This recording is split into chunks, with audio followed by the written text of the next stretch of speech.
ఈ రెండు ఘటనలను పురస్కరించుకొని గౌరవ జగన్మోహన్ రెడ్డి గారు నెల్లూరు పర్యటనకు పోతా ఉంటే నెల్లూరు పర్యటనలో 3 వెహికల్లంట 10 మంది మాత్రమే రావాలి అనే ఆంక్షలను విధిస్తున్నారు.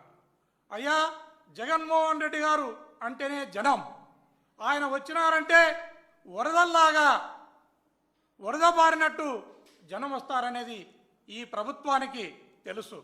దానికి తగిన బందోబస్తును ఏర్పాటు చేసుకోవాల్సిన బాధ్యత ఈ ప్రభుత్వానిది కాదా అని ఈ సందర్భంగా అడుగుతున్నాను.